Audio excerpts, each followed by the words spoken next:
ये जानना है कि ऑक्सीकरण संख्या विधि से समीकरणों को कैसे संतुलित करेंगे। से समीकरण संतुलित करना,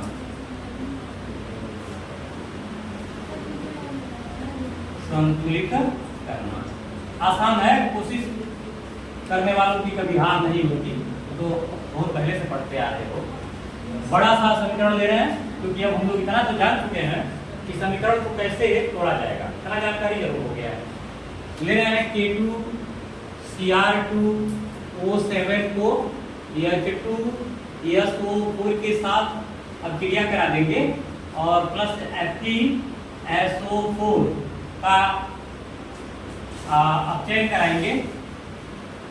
K2 इससे बनेगा K2SO4 प्लस, ध्यान देना, Cr2SO4 का होल थ्राइस एक और बनेगा, Fe2SO4 का होल थ्राइस, और उसके बाद बनेगा पानी। संतुलित है नहीं, बड़ा सा समीकरण है। इस बड़े से समीकरण को हम ऑक्सीकरण संख्या विधि से जैसे आएंगे इलेक्ट्रॉन विधि से हम लोग तोड़ रहे थे ना, ठीक उसी तरह तोड़ेंगे। लेकिन इसमें अब इलेक्ट्रॉन नहीं दिखाना है, नहीं दिखा रहे थे प्लस इलेक्ट्रॉन माइनस इलेक्ट्रॉन, ऐसा कुछ नहीं करना, यहाँ डायरेक्ट करना है।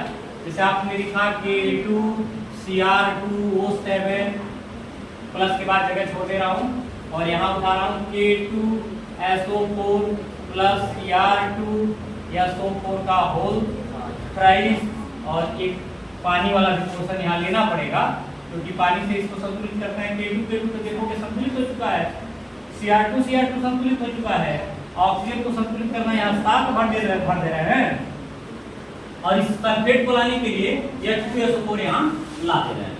H2SO4 कैट हुआ, चेक कर लो, 3 और 1 4, तो 4 यहाँ भर दिए, 4 के 4 दूनी 8 और 7 दूनी 14 इधर है, इधर 8 है, तो कितना और 6 चाहिए ना, 6 हाइड्रोजन आयन।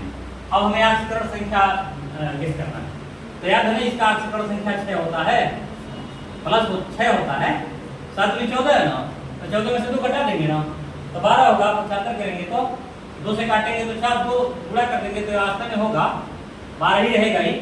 और यहाँ जब हम Cr2 का चेक करेंगे तो यहाँ 6 हो जाएगा, भाई 3 होता ही है, Cr का यहाँ क्रोमियम का 3 होता है, 2 से गुणा कर देंगे 3 दूनी 6 हो जाएगा।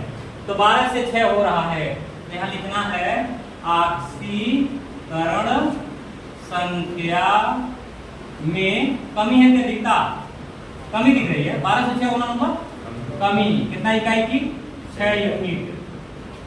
समीकरण 1 हो गया, कितना समझ में आया। इलेक्ट्रॉन परित्याग ग्रहण नहीं देखना है, यहाँ देखो क्या किए गए हैं, 12 हुआ ना, यहाँ 12 प्लस से 6 प्लस हुआ है, तो 12 से 6 होना कम होना होता है ना, कम हो रहा है, तो ऑक्सीकरण संख्या में कमी, कितनी इकाई की 6 इकाई की। अब आइए दूसरा क्वेश्चन उठाते हैं। FeSO4 के साथ हमको तुलना करना है, Fe2 और SO4 का होल थ्राइस लेते हैं, तो चेक करिएगा, यहाँ ट्वाइस लगा दे रहे हैं, तो FeF 2 हो जाएगा, संतुलित हो गया। सल्फेट 2 हो गया, सल्फेट 3 हो गया, तो एक H2SO4 और बढ़ देना यहाँ। अब चेक करिए, 2 यहाँ से और 1 यहाँ से 3 हो गया, ट्राइस लगाया तो 3 ये भी है, Fe2 है, Fe2 हो गया नहीं पूरा फॉर्मेट में, केवल हाइड्रोजन छोड़ दीजिए, तो हाइड्रोजन को यहाँ लाइए और 2 हाइड्रोजन आयन लिख दीजिए। अभी बताओ, इस Fe का प्लस 2 होता है, फेरस है, इस Fe का प्लस 3 होता है, तो ये 2 है तो 4 हो जाएगा, और 3 है तो 6 हो जाएगा। अब 4 से 6 होने में क्या हो रहा है, ऑक्सीकरण संख्या में वृद्धि। याद आई बात समझ में, यहाँ तो कुछ समझ में आया होगा। 2 यूनिट यानी 2 इकाई का यहाँ वृद्धि हुआ है, हुआ ना। तो अब बताइए 6 और 2 में कहाँ समानता नहीं है, इसे बराबर करेंगे, जिस वहां इलेक्ट्रॉन बराबर कर रहे थे ठीक उसको बराबर करेंगे। कितने गुणा करते हैं इसमें, 3 का। समीकरण 2 में भी जितना गुणा इसमें करेंगे उतना ही गुणा इसमें भी करेंगे। ये रूल है कि हम इसी के क्रम में आए हुए यूनिट का गुणा कर रहे हैं ना, अब उसका गुणा वहां भी करेंगे। तो यहाँ तो बराबर हो गया, मान लीजिए 3 दूनी 6 यूनिट ये हो गया, लेकिन अब यह गुणा करेंगे तो आपका हो जाएगा 6 FeSO4 और 3 H2SO4 और यहाँ 3 Fe2SO4 का होल थ्राइस और 3 दूनी 6 हाइड्रोजन आयन। मन करे तो समीकरण 3 बना लीजिए, अब जोड़ दीजिए। किसमें जोड़ेंगे? दो वाले में जोड़ेंगे, दो वाले में जोड़ेंगे ना, इसी को बना रहे हैं। 3 वाला तो यार 3 और जैसे ये दो किससे लाए हैं, किससे लाए हैं वाला ना, तो भाई इसका जो पहला बना है पहला तो नहीं, पहले वाला तीसरे वाले जोड़ेंगे। तो जोड़िए जो कटने वाला, इसको आप क्या किए, काट दिए। और अब इधर इसको काटना होता नहीं, बराबर कर रहे थे। देखिए बाकी यही दो केवल काटे हैं, बाकी अब जोड़िए K2Cr2O7 प्लस यह 4 है या 3 है, तो कितना हो गया 7 H2SO4 और FeSO4 कितना है 6 FeSO4। K2SO4 वही सेम जैसा है वैसा ही रहेगा। Cr2SO4 का होल राइस हो गया, लेकिन Fe वाले में चेंज हुआ है। 3 Fe2SO4 का होल थ्राइस और पानी चेक कर लीजिएगा कितना दिख रहा है 7 मॉलिक्यूल ऑफ वाटर। ये बैलेंस हो चुका है और बहुत ही आसानी से, बड़ा तो है लेकिन देखो कितना आसानी से इसको संतुलित किया गया। कुछ समझ में आया? अब इसमें हमको डिसाइड ये करना है कि कब अपचयन होगा, कब ऑक्सीकरण होगा। यहाँ तो ना इलेक्ट्रॉन दिख रहा है, ना तो परित्याग दिख रहा है, सिर्फ अर्ध क्रिया दिख रही है। क्रिया आधी दिख रही है लेकिन आयन इलेक्ट्रॉन नहीं दिख रहा है। चेक करो कहीं आगे से दिखा है, सिर्फ एक हाइड्रोजन है, उसको तो पसना हम मान करके चल रहे हैं कि इधर थोड़ा बढ़ा दें या कम करना है, उधर थोड़ा बढ़ा दें, उसी से उसको संतुलित करना है। लेकिन यहाँ कोई और आयन नहीं दिख रहा है। तो अब जब आयन नहीं दिख रहा है तो क्या कहोगे, आयन इलेक्ट्रॉन कहोगे? नहीं करना है। आयन इलेक्ट्रॉन अर्ध क्रिया नहीं कहेंगे, लेकिन यह कहना है कि अपचयन भी नहीं हुआ है। याद को एक परिभाषा दिया गया था कि जब किसी पदार्थ से उसके दूसरे रूप में जाने पर उसके ऑक्सीकरण संख्या में वृद्धि होती है तो उसे ऑक्सीकरण कहते हैं, और जब किसी पदार्थ का उसके दूसरे रूप में जाने पर ऑक्सीकरण संख्या में कमी आती है तो उसे अपचयन कहते हैं। अर्थात इसमें तुमको दिख रहा होगा ऑक्सीकरण संख्या में कमी अर्थात यह है अपचयन अर्ध अभिक्रिया हो गई, ऑक्सीकरण संख्या में वृद्धि अर्थात यह ऑक्सीकरण अर्ध अभिक्रिया हो गई। मैं आयन अभी भी बता रहा हूँ कि आयन इलेक्ट्रॉन नहीं बोल रहा हूँ। ऑक्सीकरण अर्ध अभिक्रिया, अपचयन अर्ध अभिक्रिया। अच्छा, वो दोनों क्रिया इसमें शामिल हो गई तो संतुलित रिडॉक्स रिएक्शन हो गया, यानी संतुलित रिडॉक्स अभिक्रिया। अभी भी कोई डाउट लग रहा है क्या इसमें? लग रहा है कुछ आइडिया दिमाग में बन रहा है कि नहीं बन रहा है? तो आपको ये चीज समझना पड़ेगा। ओके, इसको उदाहरण दे रहे हैं।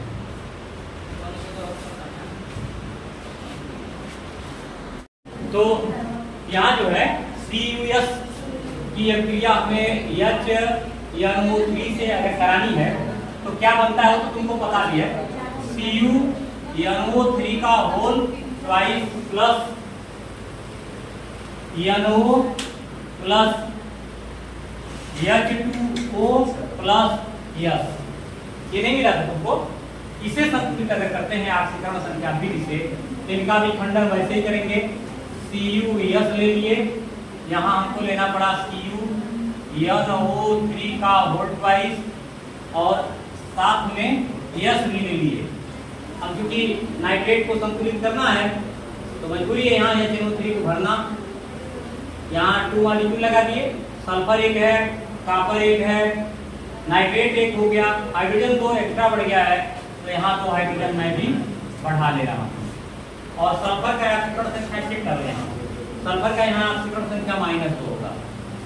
ठीक है, या तो ऐसे लिख दो या तो -2 लिख दो। और इस सल्फर का ऑक्सीकरण संख्या चूंकि परमाणु है तो यानी -2 से 0 होने पर क्या हो रहा है, ऑक्सीकरण संख्या में वृद्धि हो रही है कि कमी हो रही है? ऑक्सीकरण संख्या में वृद्धि। -2 से 0 होना भी बढ़ना होता है। 2 यूनिट हो गया, 2 इकाई का समीकरण एक हमने यहाँ रखा और आगे HNO3 को मैं तोड़ रहा हूँ, HNO3 और इनके लिए हमारा NO और H2O भाग लेगा। या हमको लग रहा है कि ऑक्सीजन बड़ा बैलेंस करने के लिए 2 लगाना पड़ेगा। नाइट्रोजन के लिए है ऑक्सीजन 3 हो गया, हाइड्रोजन एक इधर है और 4 उधर हो गया, तो हमको 3 हाइड्रोजन और एक्स्ट्रा बढ़ाना पड़ेगा। +5 यहाँ होगा, +2 यहाँ होगा। ऑक्सीकरण संख्या में कभी साफ साफ दिख रहा होगा, ऑक्सीकरण संख्या में 5 से 2 होना तो कमी हो शो कर रहा है ना, में कमी। कितने इकाई की कमी दिख रही है यहाँ पे? 3 यूनिट की दिख रहा है। यहाँ अब हमको समीकरण अगर 2 कर दें तो इसमें हम 3 का गुणा करेंगे, इसमें 2 का गुणा करेंगे, यहाँ 3 का गुणा करेंगे, यहाँ 2 का गुणा करेंगे। रूल यही होता है ऑक्सीकरण संख्या में वृद्धि और कमी बराबर करना है।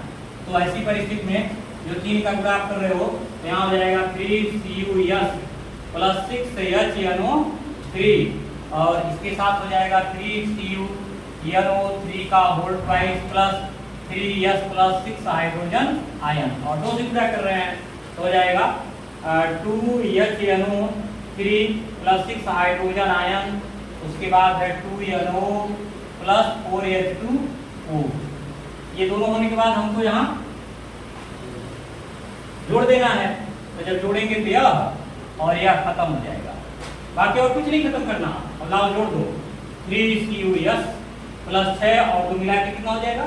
8HNO3, इधर हो जाएगा 3CuNO3 का whole twice plus 2NO + 4H2O plus S हो गया।